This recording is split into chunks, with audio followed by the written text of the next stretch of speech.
चलिए जय हिंद। स्वागत है आप सभी का आपके अपने यूट्यूब चैनल अपना क्लासेस में। अपना क्लासेस के ऑनलाइन प्लेटफॉर्म पर आप सभी का दिल खोल के स्वागत है। आज की इस वीडियो में हम लोग पढ़ने वाले बिहार बोर्ड कक्षा 10वीं के सोशल साइंस के वीवीआई ऑब्जेक्टिव क्वेश्चन। तो आप सभी से निवेदन है कि अगर आप भी चैनल पर नए हैं तो चैनल को सब्सक्राइब और वीडियो को लाइक जरूर कीजिए, क्योंकि हम रोज आपके लिए ऐसे ही डिस्कशन का क्लास लाते रहते हैं जिससे आपकी तैयारी और भी ज़बरदस्त हो जाए।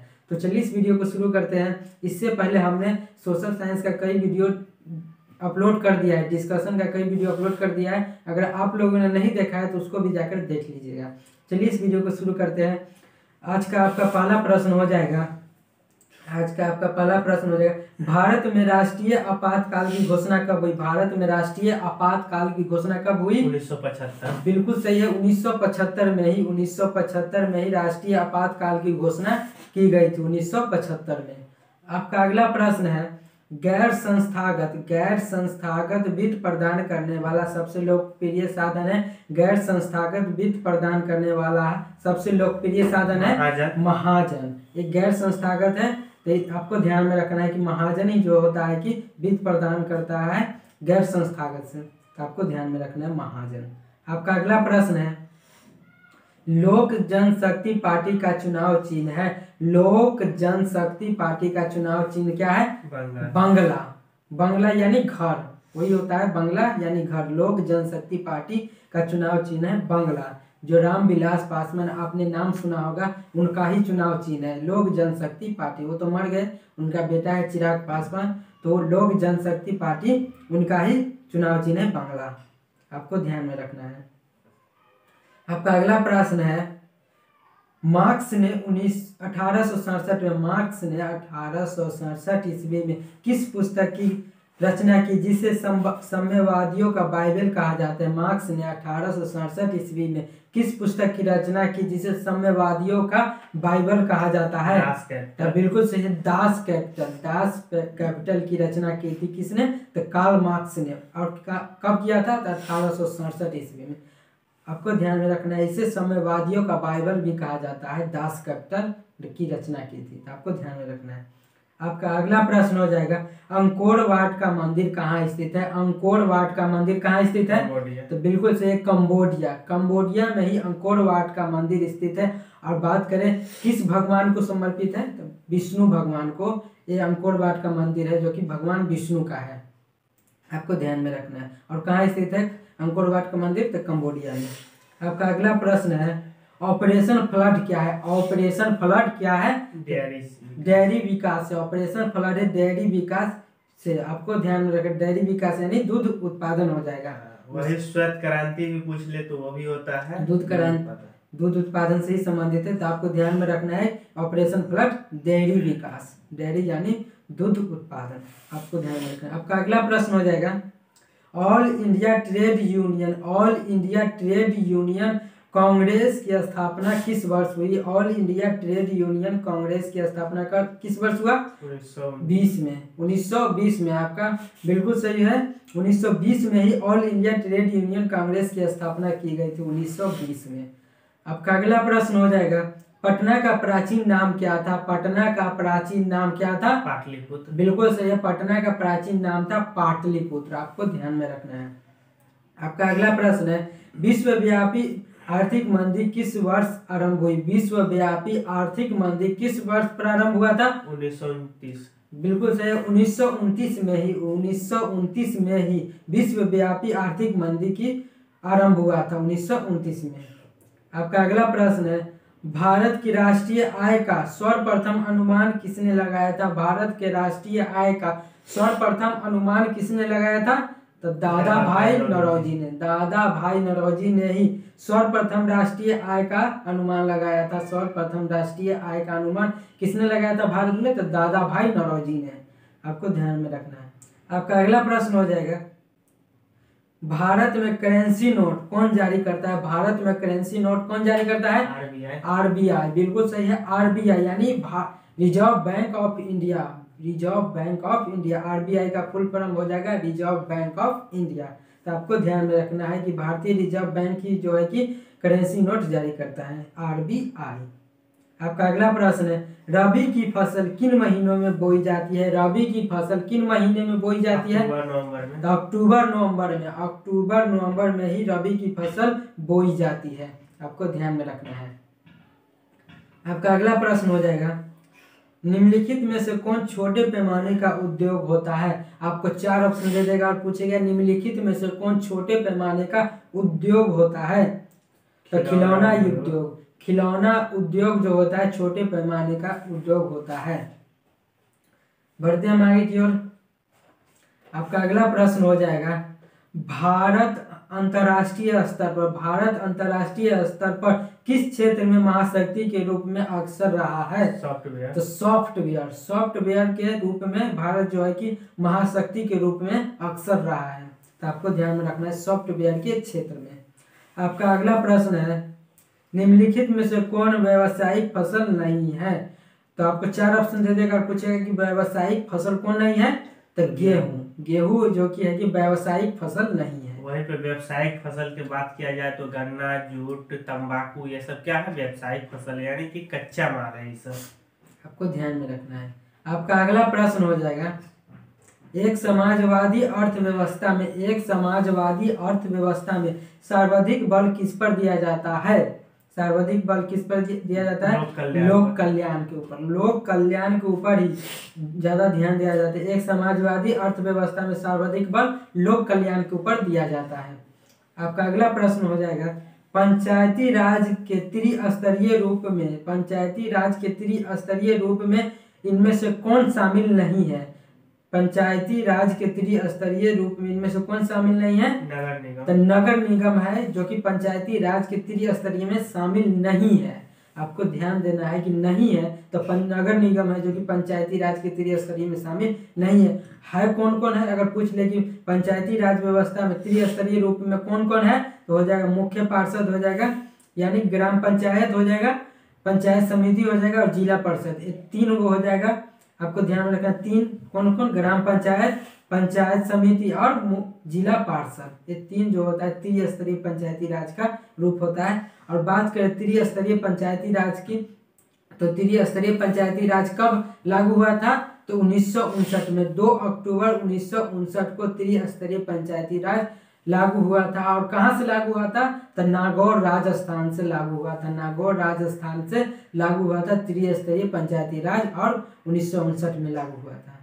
आपका अगला प्रश्न हो जाएगा, निम्नलिखित में से क्या नई आर्थिक नीति का अंग नहीं है? निम्नलिखित में से कौन नई आर्थिक नीति का अंग नहीं है? राष्ट्रीयकरण। तो राष्ट्रीयकरण जो है कि आर्थिक नीति का अंग नहीं है।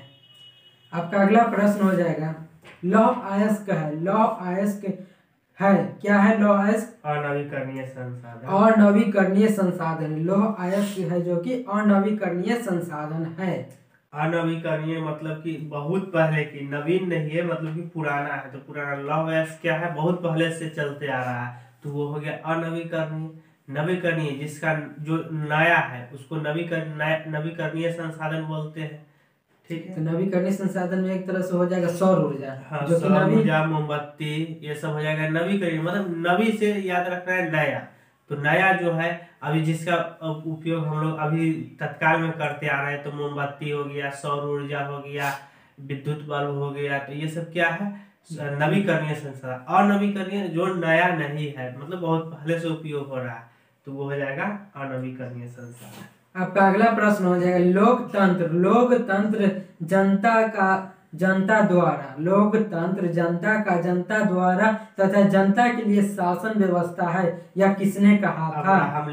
अब्राहम लिंकन ने ही कहा था कि लोकतंत्र जनता द्वारा तथा जनता के लिए शासन व्यवस्था है, अब्राहम लिंकन ने कहा था।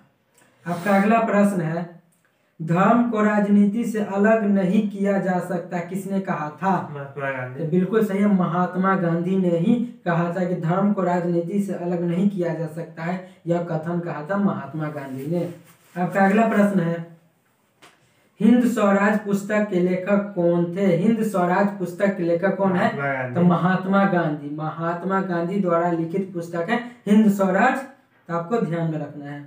आपका अगला प्रश्न हो जाएगा, निम्न में से कौन सा संस्थान भारत में मुद्रा जारी करने के लिए अधिकृत है? निम्न में से कौन सा संस्था भारत में मुद्रा जारी करने के लिए अधिकृत है? आरबीआई। आरबीआई यानी रिजर्व बैंक ऑफ इंडिया, बिल्कुल सही है। आरबीआई यानी रिजर्व बैंक ऑफ इंडिया ही मुद्रा को जारी करता है, तो आपको ध्यान में रखना है। आप नोट पर देखे होंगे कि सब नोट पर लिखा रहेगा रिजर्व बैंक ऑफ इंडिया। आपका अगला प्रश्न है, राजनीतिक दलों की मान्यता और उसका चिन्ह किसके द्वारा प्रदान किया जाता है?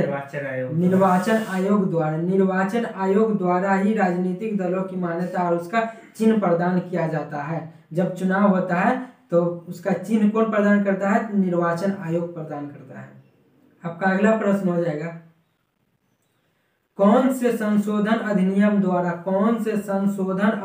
द्वारा सरकार का तीसरा स्तर बनाया गया था? 59वां संविधान संशोधन द्वारा ही सरकार का तीसरा स्तर बनाया गया था, तो आपको ध्यान में रखना है 59वां संविधान संशोधन द्वारा सरकार का तीसरा स्तर बनाया गया।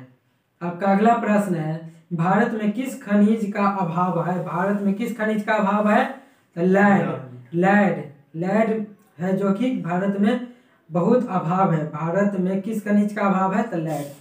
आपका अगला प्रश्न है, भारत में किस तरह की लोकतंत्र की व्यवस्था की गई है? भारत में किस तरह की लोकतंत्र की व्यवस्था की गई है? अप्रत्यक्ष लोकतंत्र की व्यवस्था की गई है भारत में। आपका अगला प्रश्न है, भारत का कान्हा राष्ट्रीय पार्क किसके लिए प्रसिद्ध है? भारत का कान्हा राष्ट्रीय पार्क किसके लिए प्रसिद्ध है? तो बाघ के लिए ही प्रसिद्ध है कान्हा राष्ट्रीय पार्क। और बात करें कान्हा राष्ट्रीय पार्क की, तो वह कहाँ स्थित है? तो मध्य प्रदेश में ही स्थित है कान्हा राष्ट्रीय पार्क, जो कि बाघ के लिए प्रसिद्ध है। आपका अगला प्रश्न है, औद्योगिक क्रांति योजना के तहत पहले शुरू में कौन सा उद्योग शामिल है? तो आपका राइट आंसर हो जाएगा कोयला, कपास और लौह पहले औद्योगिक क्रांति में शामिल है। पहले औद्योगिक क्रांति में कौन कौन शामिल है? तो कोयला, कपास और लौह। आपका अगला प्रश्न है, किस युद्ध के बाद जर्मनी का एकीकरण पूरा हुआ? किस युद्ध के बाद जर्मनी का एकीकरण पूरा हुआ था? पर्सा और डेनमार्क के युद्ध। बिल्कुल सही है, पर्सा और डेनमार्क युद्ध के बाद ही जो कि है जर्मनी का एकीकरण हुआ था। तो आपको ध्यान में रखना है कि जर्मनी का जो एकीकरण है किस युद्ध के बाद हुआ था? तो पर्सा और डेनमार्क युद्ध। और बात करें जर्मनी का एकीकरण कब हुआ था? तो 1871 ईस्वी में। 1871 ईस्वी में ही जर्मनी का एकीकरण पूर्ण हुआ था। और जर्मनी के एकीकरण में मुख्य भूमिका किसने निभाया था? तो बिस्मार्क ने। आपको ध्यान में रखना है, बिस्मार्क ने ही जर्मनी के एकीकरण में मुख्य भूमिका निभाया था। आपका अगला प्रश्न है, निम्नलिखित में से किसे साम्यवाद के संस्थापक के रूप में जाना जाता है? निम्नलिखित में से किसे साम्यवाद के संस्थापक के रूप में जाना जाता है? तो कार्ल मार्क्स को ही साम्यवाद के संस्थापक के रूप में जाना जाता है। आपका अगला प्रश्न है, झारखंड के झरिया क्षेत्र में मुख्यतः क्या पाया जाता है? झारखंड के झरिया क्षेत्र में मुख्यतः क्या पाया जाता है? तो कोयला ही पाया जाता है। झारखंड के झरिया क्षेत्र में मुख्यतः कोयला पाया जाता है। कोयला के लिए ही प्रसिद्ध है झारखंड, आपको ध्यान में रखना है। आपका अगला प्रश्न है, भारत की प्रमुख खाद्यान्न फसल कौन है? भारत की प्रमुख खाद्यान्न फसल कौन है? तो धान। बिल्कुल सही है, धान। भारत की प्रमुख खाद्यान्न फसल है धान। आपका अगला प्रश्न है, भारत में नीति आयोग की स्थापना हुई। भारत में नीति आयोग की स्थापना कब हुई थी? 2015 में। बिल्कुल सही है, 2015 में। 2015 में ही नीति आयोग की स्थापना हुई थी। 2014 में जब बीजेपी की सरकार आई, यानी भारतीय जनता पार्टी की सरकार आई, तो योजना आयोग, उससे पहले कौन चल रहा था? योजना आयोग चल रहा था। तो 2014 में जब बीजेपी की सरकार आई, तब उसे बदलकर नीति आयोग बना दिया गया। 2015 में उसे नीति आयोग कर दिया गया। योजना आयोग की जगह नीति आयोग आ गया 2015 में। तो आपको ध्यान में रखना है कि भारत में नीति आयोग की स्थापना कब हुई? तो 2015 में। अध्यक्ष, और इसका अध्यक्ष होता है प्रधानमंत्री। इसका खुद अध्यक्ष होता है इसका प्रधानमंत्री। नीति आयोग का अध्यक्ष कौन होता है? तो प्रधानमंत्री होता है। तो आपको ध्यान में रखना है। नीति आयोग 2015 में आया, और योजना आयोग कब आया था? तो 1951 में आया। तो योजना आयोग 1951 में आया था, तो आपको ध्यान में रखना है। आपका अगला प्रश्न हो जाएगा, साम्यवादी घोषणा पत्र के लेखक है, साम्यवादी घोषणा पत्र के लेखक है कार्ल मार्क्स और एंगल्स। तो बिल्कुल सही है, कार्ल मार्क्स और एंगल्स। कार्ल मार्क्स और एंगल्स ने ही साम्यवादी घोषणा पत्र लिखा था, तो आपको ध्यान में रखना है। आपका अगला प्रश्न है और आखिरी प्रश्न है, निम्नलिखित व्यक्तियों में से कौन लोकतंत्र में रंग भेद विरोधी नहीं थे? आपको 4 ऑप्शन दे देगा और पूछेगा कि निम्नलिखित व्यक्तियों में से कौन लोकतंत्र में रंग भेद विरोधी नहीं था? जेड गुरी। तो जेड गुरी जो था कि लोकतंत्र में रंग विरोधी नहीं था, तो आपको ध्यान में रखना है।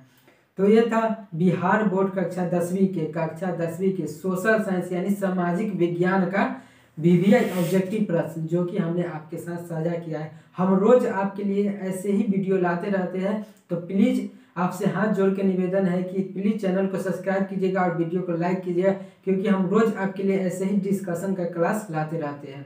तो मिलते हैं नेक्स्ट वीडियो में, तब तक के लिए धन्यवाद। और हाँ, कमेंट जरूर कीजिएगा कि आपको वीडियो कैसा लगा। तो जय हिंद।